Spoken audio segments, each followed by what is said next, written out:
Hello মুভিম্যানের বন্ধুরা, কেমন আছো সবাই? আজ আমি তোমাদের জন্য এমন এক জাদুকরী স্কুলের গল্প নিয়ে এসেছি যেখানে বাচ্চারা তাদের হোমওয়ার্ক বা টিফিন নিয়ে চিন্তা করে না, বরং চিন্তা করে তাদের জাদুকরী বন্ধুদের নিয়ে। ভাবো তো একবার, তোমার যদি এমন একজন বন্ধু থাকতো যে কিনা একটা প্রাণী কিন্তু মানুষের মতো কথা বলতে পারতো, তোমার সব দুঃখ কষ্টে পাশে থাকতো। ঠিক এমনই এক অসাধারণ বন্ধুত্বের গল্প আজ আমরা দেখব, যেখানে এক জাদুকর তার দুইজন ছাত্রকে উপহার দেয় দুটো কথা বলা জাদুকরী প্রাণী। তো আর একদম দেরি না করে চলো ডুব দেওয়া যাক গল্পের মায়াবী জগতে। আর পুরো গল্প জুড়েই বরাবরের মতো আমি মুভিম্যান আছি তোমাদের সাথে। গল্পের শুরুতেই আমরা দেখতে পাই একটা ট্রাক যেটা শহর ছেড়ে সোজা জঙ্গলের দিকে এগিয়ে যাচ্ছে। ট্রাকটা একসময় থামে আর তার ভেতর থেকে বেরিয়ে আসে একজন লোক, যিনি আসলে একজন জাদুকর। তার সাথে ছিল তার সঙ্গী, একটা কথা বলা পাখি। পাখিটা এদিকে ওদিকে উড়তে উড়তে ডাকতে শুরু করে, আর সে বলছিল, আমি জানি তুমি এখানে আছো, তাড়াতাড়ি আমাদের কাছে চলে এসো। অন্যদিকে তখন জাদুকর মাটিতে কিছু পায়ের ছাপ দেখতে পায়, আর সেগুলো ফলো করেই সে জঙ্গলের গভীরে যাচ্ছিল। আর যেতে যেতেই হঠাৎ তার সামনে এসে দাঁড়ায় বিশাল এক ভাল্লুক। ভাল্লুককে দেখে জাদুকর একটুও না ঘাবড়ে জিজ্ঞেস করে, তুমি কি সেই জাদুকরী প্রাণী? তুমি কি মানুষের মতো কথা বলতে পারো? ভাল্লুক তো কথা বলার বদলে দেয় বিশাল এক হুঙ্কার, আর যায় কোথায়। আমাদের জাদুকর মশাই তো ভয়ে এক দৌড়। কোনো মতে ট্রাকে উঠে দরজা লাগিয়ে হাঁপাতে থাকেন তিনি, কিন্তু গাড়িতে উঠতেই তার চোখ ধাঁধিয়ে যায়। আরে, এ তো এক জাদুকরী শিয়াল যে মানুষের মতো কথা বলতে পারে। জাদুকর তো খুশিতে আটখানা। যাক, অবশেষে তার আসল জাদুকরী প্রাণীটাকে পাওয়া গেল। এরপর সেই শিয়াল আর পাখিকে নিয়ে জাদুকর খুশি মনে শহরের দিকে রওনা দেন। দৃশ্যপট পাল্টালে এবার আমাদের দেখা হয় একটা ছোট্ট মেয়ে ইডার সাথে। ইডা তার মায়ের সাথে নতুন এক শহরে চলে যাচ্ছে, কিন্তু তার মন খুব খারাপ, কারণ পুরনো সব বন্ধুদেরকে পেছনে ফেলে চলে আসতে হচ্ছে। তার মা তাকে বোঝানোর চেষ্টা করে, আরে পাগলি, নতুন শহরে গেলে দেখবি নতুন বন্ধু হয়ে যাবে, একদম চিন্তা করিস না। কথা বলতে বলতেই তারা তাদের নতুন বাড়িতে পৌঁছে যায়। তারা যখন জিনিসপত্র নামাচ্ছিল, ঠিক তখনই একটা ছেলে স্কেটবোর্ড নিয়ে এসে ঝড়ের গতিতে তাদের জিনিসপত্রের বক্সের উপর আছাড় খেয়ে পড়ে। ছেলেটার নাম বেনি। ইডা তাকে ধরে উঠাতে গিয়ে দেখে তার জামার একটা অংশ বেনির সাথে আটকে গেছে। আর এটা দেখে ইডা মজা করে বলে, বাহ, আমার চেয়ে তো তোমাকেই এই জামায় বেশি সুন্দর লাগছে দেখছি। বেনি রেগে গিয়ে বলে, এটা মোটেও হাসির কথা না, আমার কিন্তু রাগ হচ্ছে। ঠিক তখনই একটা বড় সাপ দেখে বেনি ভয়ে চিৎকার করে দৌড় দেয়। ইডা তখন পেছন থেকে চেঁচিয়ে বলে, আরে ভীতু কোথাকার, জার্মানিতে বিষাক্ত সাপ আসবে কোথা থেকে? আসলে সাপটা ছিল জাদুকরের। জাদুকর তখন এসে তার সাপটাকে বকা দিয়ে বলে, আমাকে না বলে তুমি কোথায় গিয়েছিলে? সাপটা উত্তর দেয়, আরে আমার কি একটু বাথরুম করার স্বাধীনতাও নেই নাকি? সেটাও তোমার হুকুম নিয়ে করতে হবে? সারাক্ষণ আমার পেছনে লেগে থাকো কেন? একথা বলে সাপটা সোজা গাড়িতে গিয়ে উঠে বসে। সেদিন রাতে আমরা বেনিকে তার ঘরে দেখতে পাই। তার পুরো ঘরটা একটা জাহাজের মতো করে সাজানো, কারণ বেনি জলদস্যুদেরকে খুব পছন্দ করে, আর বড় হয়ে সেও একজন জলদস্যু হতে চায়। অন্যদিকে ইডা মন খারাপ করে বসে আছে। সে ভাবছে নতুন বন্ধু বানাতে অন্তত 6 মাস তো লেগেই যাবে। এই লম্বা সময়টা সে একা একা কি করবে? পরের দিন ইডা তার নতুন স্কুলে যায়। বন্ধু বানানোর জন্য সে কয়েকজন মেয়ের সাথে কথা বলতে যায়, কিন্তু তারা তাকে পাত্তাই দেয় না, উল্টো দুটো কথা শুনিয়ে চলে যায়। ইডা অবশ্য এতে দমে যাওয়ার পাত্রী না। সে আরেকজন ছেলের সাথে কথা বলার চেষ্টা করে। ছেলেটা তার নাম বলে জনাথন, তবে বন্ধুরা তাকে জয়ী বলে ডাকে। ইডা বলে, ঠিক আছে, আমিও আজ থেকে তোমাকে জয়ী বলেই ডাকবো। আর এভাবেই তাদের মধ্যে বন্ধুত্ব হয়ে যায়। আর তখনই এন্ট্রি হয় আমাদের বেনির। সে আবারও তার স্কেটবোর্ড নিয়ে সোজা একটা ডাস্টবিনের সাথে ধাক্কা খেয়ে পড়ে যায়। প্রিন্সিপাল তাকে দেখে রেগে গিয়ে বলে, তুমি কি স্কুলে হেঁটে আসতে পারো না নাকি? প্রতিদিনই ঝড়ের গতিতে আসো আর কিছু না কিছু ভেঙে ফেলো। যাও, চুপচাপ সব পরিষ্কার করে তারপর ক্লাসে যাবে। বেনি মন খারাপ করে সব পরিষ্কার করতে থাকে। প্রিন্সিপাল এরপর স্কুলের দারোয়ানের উপর চিল্লাপাল্লা শুরু করে, স্কুলের এই ঘড়িটা কতদিন ধরে বন্ধ আছে? তুমি কি করছো? এক্ষুনি এটা ঠিক করো। এদিকে ক্লাসরুমে দেখা যায় বেনি সবার আগে এসে বসে আছে। অন্য ছাত্রছাত্রীরাও নিজেদের জায়গায় বসছে, কিন্তু ইডার বসার মতো কোনো জায়গায় খালি নেই। কেবল বেনির পাশের বেঞ্চটাই খালি। তাই ইডা বাধ্য হয়ে বেনির পাশে গিয়েই বসে। তখনই ক্লাসে প্রিন্সিপাল ঢোকেন আর সাথে করে একজনকে নিয়ে আসেন। তিনি বলেন, ইনি তোমাদের নতুন ক্লাস টিচার, মিস মেরি। ছাত্রছাত্রীরা অবাক হয়ে জিজ্ঞেস করে, আমাদের পুরনো টিচারের কি হয়েছে? প্রিন্সিপাল বলেন, তার শরীরটা ভালো নেই তাই। কিন্তু মিস মেরি তখন তাকে থামিয়ে দিয়ে বলেন, স্যার, আমার মনে হয় বাচ্চাদের সত্যিটা জানানো উচিত, মিথ্যা বলে লাভ নেই। তখন তিনি বাচ্চাদের দিকে তাকিয়ে মিষ্টি হেসে বলেন, তোমাদের পুরনো টিচার একটা বড় লটারি জিতেছে, তাই সে চাকরি ছেড়ে চলে গেছে। আর এটা শুনে তো সব বাচ্চারাই অবাক। আর ঠিক তখন জয়ী তার বল নিয়ে খেলছিল। প্রিন্সিপাল বিরক্ত হয়ে তার বলটা কেড়ে নিয়ে বলে, কালকে তোমার বাবা মাকে নিয়ে আসবে, তারপর বল ফেরত পাবে। মিস মেরি প্রিন্সিপালকে বলেন, স্যার প্লিজ, আমি ওদেরকে সামলে নিতে পারবো, আপনি আমাকে আমার কাজটা করতে দিন। প্রিন্সিপাল চলে যাওয়ার পর মিস মেরি বাচ্চাদের সাথে খুব বন্ধুর মতো আচরণ করতে শুরু করেন। বাচ্চারা তো অবাক, কারণ মিস মেরি তাদের সবার নাম আগে থেকেই জানেন, অথচ তিনি তো আজই প্রথম স্কুলে এসেছেন। এটা কিভাবে সম্ভব? তাদের অবাক হওয়ার পালা এখনো বাকি ছিল। মিস মেরি জাদুও জানেন। তিনি জাদুর মাধ্যমে জয়ীর বলটা প্রিন্সিপালের ঘর থেকে উড়িয়ে এনে তার হাতে দেন। এটা দেখে তো সব বাচ্চারা খুশিতে চিৎকার করে ওঠে, কারণ তাদের নতুন টিচারকে ভীষণ ভালো লেগে যায়। মিস মেরি তখন ইডা আর বেনির কাছে গিয়ে বলেন, তোমাদের কোনো বন্ধু নেই তাই না? চিন্তা করো না, খুব তাড়াতাড়ি তোমরা দুজন খুব ভালো বন্ধু পেতে যাচ্ছ। ইডা আর বেনি কিছুই বুঝতে পারছিল না তাদের টিচার আসলে কি বলতে চাইছেন। স্কুল ছুটির পর আমরা সেই জাদুকরকে দেখতে পাই। সে আসলে আর কেউ না, মিস মেরিরই ভাই। সে তার বোনকে জিজ্ঞেস করে, তুমি সঠিক ক্লাসটাই বেছে নিয়েছো তো? মেরি হাসি মুখে উত্তর দেয়, ভাই এই ক্লাসের চেয়ে ভালো ক্লাস আর হতেই পারে না। সন্ধ্যায় ইডা তার মায়ের পার্লারে যায়। মা তাকে জিজ্ঞেস করে, স্কুলের প্রথম দিন তোমার কেমন কাটলো? ইডা ঝাড়ু হাতে কাজ করতে করতে বলে, দারুণ। আমি প্রথম দিন এই জয়ীর সাথে বন্ধুত্ব করে ফেলেছি, আর ওর বন্ধুরাও খুব তাড়াতাড়ি আমার বন্ধু হয়ে যাবে। তার মা খুশি হয়ে তাকে একটা কানের ঝুমকা উপহার দিয়ে বলেন, এটা তোমার নানি আমাকে দিয়েছিল, আর আজ আমি এটা তোমাকে দিলাম। এটা খুব লাকি একটা ঝুমকা, তাই সাবধানে রেখো। ইডা খুশি মনে ঝুমকাটা পরে নেয়। ওই দিন রাতেই দেখা যায় কেউ একজন স্কুলে সেই পুরনো ঘড়িটা চুরি করে নিয়ে যাচ্ছে। পরের দিন সকালে সেই কথা বলা পাখিটা বেনির দরজায় ঠক ঠক করে একটা চিঠি রেখে যায়। বেনির বাবা দরজা খুলে কাউকে দেখতে পান না, শুধু একটা চিঠি নিচে পড়ে আছে, যার উপর বেনির নাম লেখা, আর সাথে একটা পাখির পালক পড়ে আছে। অন্যদিকে ইডা তার মায়ের পার্লারে খাবারের কাগজ রাখতে গিয়ে দেখে কাগজের পাতায় তারই ছবি, আর হঠাৎ করেই ছবিগুলো ভিডিওর মতো চলতে শুরু করেছে। ইডা তো ভয়ে আর আশ্চর্যে কাগজগুলোই ফেলে দেয়। সে যখন আবার ম্যাগাজিনগুলো তুলে ধরে তখন তার সামনে কিছু লেখা ভেসে ওঠে, তোমাকে স্কুল অফ ম্যাজিক্যাল অ্যানিমালসে স্বাগতম, খুব তাড়াতাড়ি তোমাকে একটা জাদুকরী প্রাণী দেওয়া হবে। ওদিকে বেনিও তার বাবার কাছ থেকে পাওয়া চিঠি খুলতেই সেটাও ভিডিওর মতো চলতে শুরু করে, আর তাকেও স্কুল অফ ম্যাজিক্যাল অ্যানিমালসে স্বাগতম জানানো হয়। পরের দিন স্কুলে গিয়ে সবাই দেখে ঘড়ির জায়গায় কেউ একটা বিশাল স্মাইলি ইমোজি এঁকে রেখে গেছে। প্রিন্সিপাল তো রেগে আগুন। তিনি মাইকে ঘোষণা করে যে এই ঘড়ি চুরি করেছে সে যদি নিজে থেকে ফেরত না দেয় তাহলে তার বিরুদ্ধে কঠোর আইনি ব্যবস্থা নেওয়া হবে। ক্লাসে মিস মেরি তার ভাইকে নিয়ে আসেন আর বাচ্চাদেরকে বলে, ইনি আমার ভাই, ওনার একটা ম্যাজিক্যাল পেট স্টোর আছে, উনি তোমাদেরকে কিছু বলতে চান।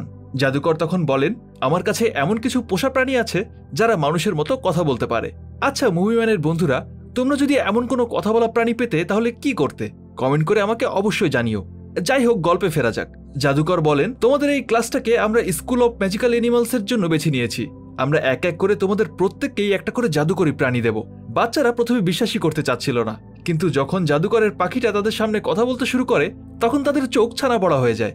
জাদুকর সবাইকে শপথ নিতে বলেন যে এই জাদুকরী প্রাণীর কথা তারা কাউকে বলবে না। এরপর তিনি জাদুর মাধ্যমে বোর্ডে কিছু লাইন লেখেন, যা দেখে সবাই শপথ নেয়। আর ঠিক তখনই জাদুকর তার জ্যাকেটটা ঝাড়া দেন, সাথে সাথেই সেখানে একটা পোর্টালের মতো তৈরি হয়। সেই পোর্টাল থেকে সমুদ্রের ভেতর দিয়ে হেঁটে আসে একটা কথা বলা কচ্ছপ, আর কচ্ছপটা ধীর পায়ে সোজা হেঁটে চলে যায় বেনির কাছে। মিস মেরি বলেন, বেনি, এই টকিং কচ্ছপটা এখন থেকে তোমার সাথেই থাকবে। বেনি তো খুশিতে আত্মহারা। আর এরপর জাদুকর আবার তার কোটটা ঝাড়া দেন, আর এবার সেখান থেকে বেরিয়ে আসে সেই কথা বলা শিয়াল। শিয়ালটা এক লাফে গিয়ে ইডার পাশে বসে আর বলে, এখন থেকে আমি তোমার বন্ধু। ইডা তার নতুন বন্ধুকে পেয়ে ভীষণ খুশি হয়ে যায়, কিন্তু হঠাৎ করে প্রিন্সিপাল রুমে চলে আসেন, আর সাথে সাথেই জাদুকরী প্রাণীগুলো সাধারণ খেলনায় পরিণত হয়ে যায়। জাদুকরও চুপচাপ দাঁড়িয়ে থাকেন। প্রিন্সিপাল জিজ্ঞেস করেন, ক্লাসরুম থেকে পশু পাখির আওয়াজ আসছিল কেন? মিস মেরি চট করে উত্তর দেন, আমি ছাত্রদেরকে প্রাণীদের সম্পর্কে পড়াচ্ছিলাম। প্রিন্সিপালের একটু সন্দেহ হলেও তিনি কিছু না বলেই সেখান থেকে চলে যান। লাঞ্চ ব্রেকে ইডা আর তার নতুন বন্ধু শিয়ালটা একটা ট্রি হাউসে বসে গল্প করছিল। হঠাৎ শিয়ালটা বলে ওঠে, ওয়াও, কি দারুণ খাবারের গন্ধ পাচ্ছি, আমি তো চললাম। বলেই সে সোজা একটা ডাস্টবিনে গিয়ে মোড়ের শুকে খেতে শুরু করে, আর খাওয়া শেষ করে সে বলে, উফ, জীবনেও এত টেস্টি খাবার কখনো খায়নি। ইডা বলে, সবই তো বুঝলাম, কিন্তু এই যে এত ময়লা নিচে ফেললে এগুলো কে পরিষ্কার করবে? জলদি পরিষ্কার করো। অন্যদিকে বেনি তার টকিং কচ্ছপটাকে নিনজা কচ্ছপের গল্প পড়ে শোনাচ্ছিল। কচ্ছপটা বলে, বাহ, তোমাদের জগতে কচ্ছপগুলো তো দেখি ফাইটিং করে, দারুণ তো। বেনি বলে, আরে না, এটা শুধু একটা গল্প। তখনই বেনির কিছু ক্লাসমেট সেখানে আসে। বেনি ভাবে তারা হয়তো তার সাথে কথা বলতে এসেছে, কিন্তু তারা বেনিকে পাত্তা না দিয়ে সেই কচ্ছপটার সাথেই খেলতে শুরু করে। কচ্ছপটাও তাদের সাথে কি সুন্দর নাচতে শুরু করে। নাচটা কিন্তু দারুণ ছিল, তাই না বন্ধুরা? কিন্তু বেনি আবারও একা হয়ে যায়, তার মনটা খারাপ হয়ে যায়। এদিকে ইডা আর তার শিয়াল যখন স্কুলে ফিরছিল তখন তারা একটা শব্দ শুনতে পায়। তারা দেখে যে লোকটা ঘড়ি চুরি করেছিল সে এখন স্কুলের ভেন্ডিং মেশিন থেকে চকলেট চুরি করছে। চোরটা ইডাকে দেখেই দৌড়ে পালিয়ে যায়। ইডারা সেখানে গিয়ে দেখে মেশিনে মাত্র একটা চকলেট পড়ে আছে। শিয়ালটা ইডাকে বলে, ওই চকলেটটা আমাকে বের করে দাও, মেশিনটায় লাথি মারো। ইডাও তার কথা শুনে মেশিনে লাথি মারতেই চকলেটটা বাইরে বের হয়ে আসে, আর ঠিক তখনই প্রিন্সিপাল এসে হাজির হয়। শিয়ালটার সাথে সাথেই খেলনা হয়ে যায়, কিন্তু এদিকে প্রিন্সিপাল তো ইডাকেই চোর ভেবে বসেন। তিনি বলেন, তুমি যদি চকলেট চুরি করে থাকো তাহলে সব এখনই ফেরত দাও। কিন্তু তখনই জয়ী এসে বলে, ইডা চোর না, আসল চোর তো ওই দিক দিয়ে পালিয়ে গেছে। প্রিন্সিপাল আর দারোয়ান সেদিকেই চলে যান, আর জয়ী তখন সেই বেঁচে যাওয়া চকলেটটা নিয়ে নেয়। এদিকে রাতে বেনি মন খারাপ করে ঘরে বসেছিল। কচ্ছপটা তাকে জিজ্ঞেস করে, তুমি আমাকে রেখে ওভাবে চলে এলে কেন? বেনি বলে, আমার কোনো বন্ধু নেই, তুমিও আমাকে ছেড়ে ওদের সাথেই মজা করছিলে, তাই আমার ভালো লাগছিল না। কচ্ছপটা মিষ্টি করে বলে, আরে বোকা, আমি যার সাথেই খেলি না কেন, আমার বেস্ট ফ্রেন্ড তো তুমিই। এটা শুনে বেনির মন আবারও ভালো হয়ে যায়।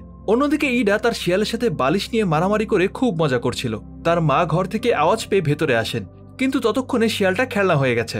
ইডার মা তাকে জিজ্ঞেস করেন, তুমি কার সাথে কথা বলছিলে, আর এই বালিশের এই অবস্থা কে করেছে? ইডা বলে, আমি নিজেই নিজের সাথে কথা বলছিলাম, আর খেলতে গিয়ে বালিশটা আমিই ছিঁড়ে ফেলেছি। খেলা শেষে ঘর পরিষ্কার করে দেব। এরপর সে তার মায়ের সাথেও বালিশ নিয়ে লড়াই করতে শুরু করে।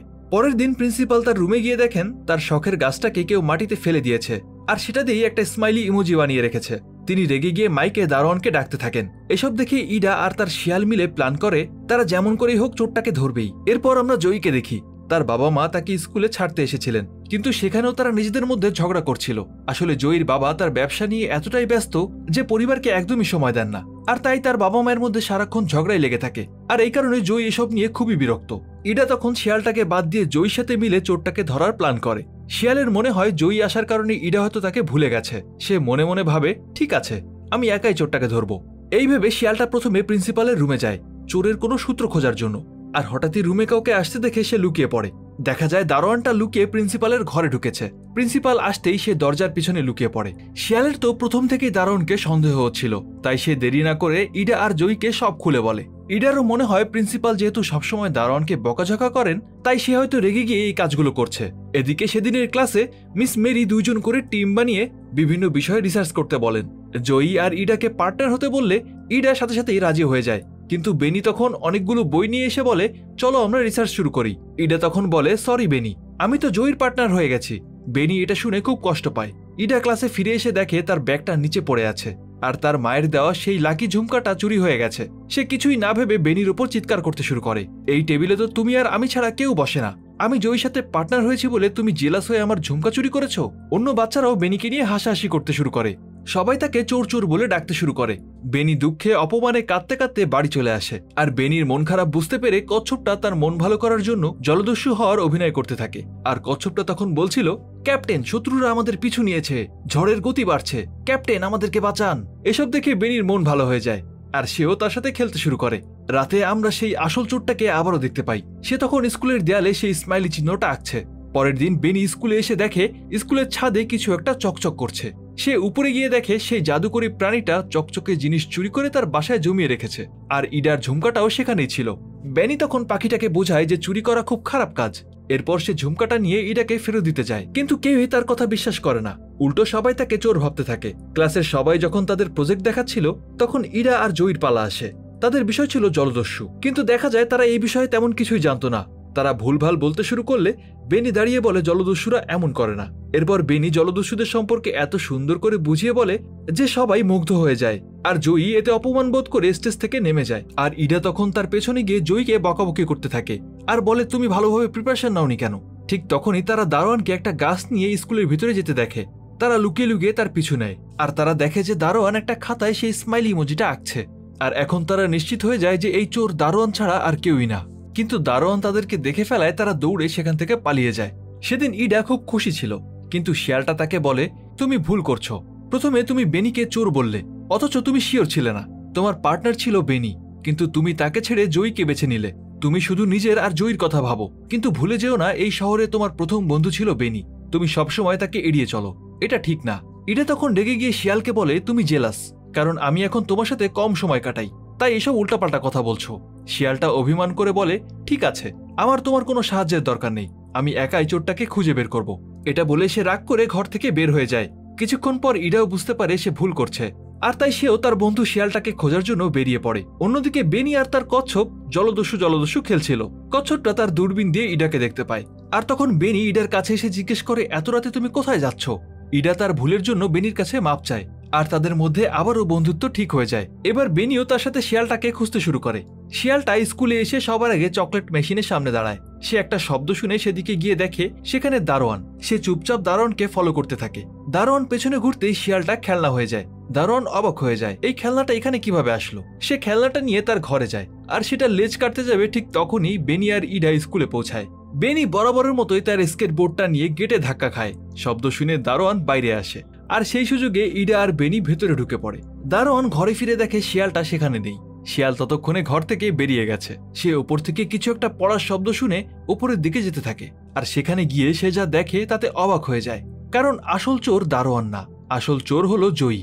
শিয়ালটা জয়ীকে হুমকি দেয় যে সে সবকিছু সবাইকে বলে দেবে, কিন্তু জয়ী তাকে নিচে ফেলে দেওয়ার ভয় দেখায়। শিয়ালটা বলে, আমি মরে গেলেও তোমার হাতে ধরা দেব না। এই বলে সে জানালা দিয়ে লাফ দেয়। শিয়ালের শব্দ শুনে বেনি আর ইডাও উপরে চলে আসে, আর তারা বুঝতে পারে আসল চোর জয়ী। এটা দেখে ইডা অনেক কষ্ট পায়, আর সে বলে, আমি তোমাকে এত বিশ্বাস করতাম, আর শেষ পর্যন্ত তুমি কিনা চোর।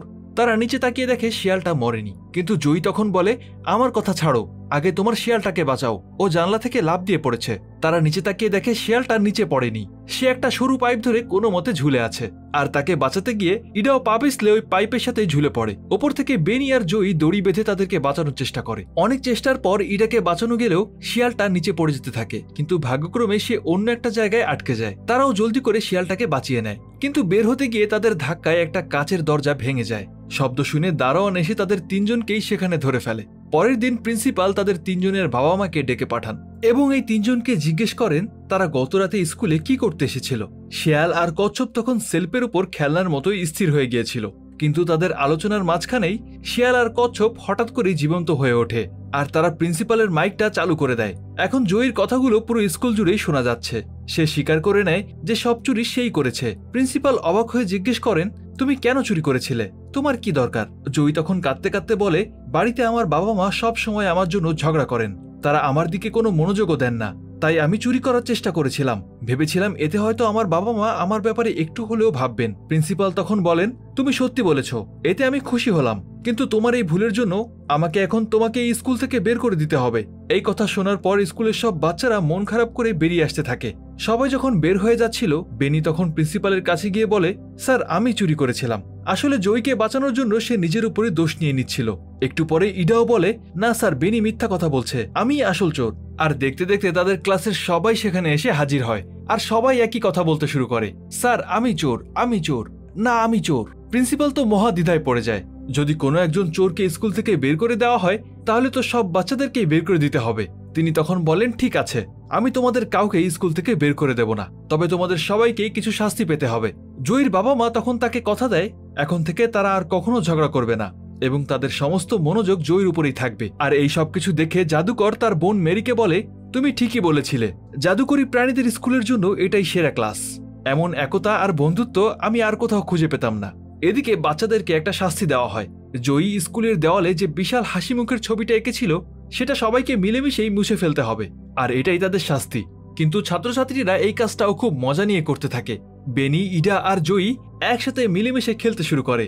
শিয়াল আর কচ্ছপ তাদের একসাথে দেখে খুবই খুশি হয়। অবশেষে জাদুকর সব বাচ্চাদেরকে একটা জায়গায় ডাকে, আর তার সেই জাদুকরি কোটটা ঝাড়তে শুরু করে। সে বলে, যেসব বাচ্চাদের জাদুকরি ক্ষমতা আছে, তারা কিন্তু এখনো সবাই তাদের পছন্দের প্রাণী পায়নি। তোমরা এখন আমার এই কোট থেকে নিজেদের পছন্দের জাদুকরী প্রাণী বেছে নিতে পারো। সাথে সাথেই তার কোট থেকে বিভিন্ন রকমের জাদুকরী প্রাণী বেরিয়ে আসতে শুরু করে, আর সব বাচ্চারা আনন্দে নাচতে শুরু করে, কারণ তারা এখন সবাই একটা করে জাদুকরী প্রাণী পাবে। গল্পটা এখানেই শেষ হয়ে যায়, কিন্তু এই গল্পটা আমাদেরকে একটা সুন্দর জিনিস শিখিয়ে যায়। কাউকে বিচার করার আগে তার ভেতরের গল্পটা জানার চেষ্টা করো। যে ছেলেটা সারাদিন দুষ্টুমি করে সবার বিরক্তির কারণ হয়, হয়তো সে তার একাকিত্ব ঢাকার জন্য একটু মনোযোগ চায়। যে বন্ধুটা হঠাৎ করে দূরে সরে যায়, হয়তো সে এমন কোনো কষ্টে আছে যা সে কাউকে বলতে পারছে না। এই পৃথিবীতে সব থেকে বড় জাদু কোনো মন্ত্র বা মায়া না, বরং অন্যের না বলা কষ্টটা অনুভব করার ক্ষমতা। সত্যিকারের বন্ধুত্ব মানে শুধু একসাথে হাসা না, বরং কঠিন সময়ে একে অপরের ভুলগুলোকে ক্ষমা করে শক্ত করে হাতটা ধরে রাখাও। দিন শেষে মানুষই মানুষের সব থেকে বড় আশ্রয় আর সব থেকে বড় জাদু। তো বন্ধুরা, যারা মুভিটার নাম জানার জন্য এতক্ষণ অধীর আগ্রহে বসে আছো, তাদের জন্য বলছি, আজকের এই অসাধারণ মুভিটার নাম হলো স্কুল অফ ম্যাজিক্যাল অ্যানিমালস। আর হ্যাঁ, তোমাদের জীবনেও এমন কোনো বন্ধু আছে কিনা কমেন্ট করে আমাকে অবশ্যই জানিও। আর এখন সরাসরি চলে যাচ্ছি আমাদের ফ্যানদেরকে নিয়ে সাজানো মুভি ম্যানের ফ্যান সেকশনে। আমাদের আজকে সেরা মন্তব্যকার হিসেবে নির্বাচিত হয়েছেন একটা নাম না জানা ভাই। তিনি বলেছিলেন, আপনার এই ভিডিওটা আমি আজকেই প্রথম দেখলাম এবং আপনার এক্সপ্লেনেশন দেখার পর এই প্রথমবারের মতো মন থেকে কোনো একটা চ্যানেলকে সাবস্ক্রাইব করার জন্য প্রয়োজনীয়তা অনুভব করলাম, যেটা আমি এর পূর্বে কখনোই এমনভাবে মন থেকে ফিল করার মতো বিশেষ ধরনের কোনো টান অনুভব করিনি। আপনাকে অসংখ্য ধন্যবাদ ভাই। আপনাদের এই ধরনের কমেন্টগুলোই আমার আমাদের কাজের উৎসাহ আরো বাড়িয়ে দেয়। এভাবে আমাদের পাশে থাকার জন্য অন্তরের অন্তঃস্থল থেকে তোমাদের সবাইকে জানাই অসংখ্য ধন্যবাদ। আজ বিদায় নিচ্ছি, আবারও দেখা হবে নতুন কোনো অসাধারণ মুভির গল্প নিয়ে। ততদিন সবাই ভালো থেকো আর অবশ্যই ভালোকে ভালোবেসো।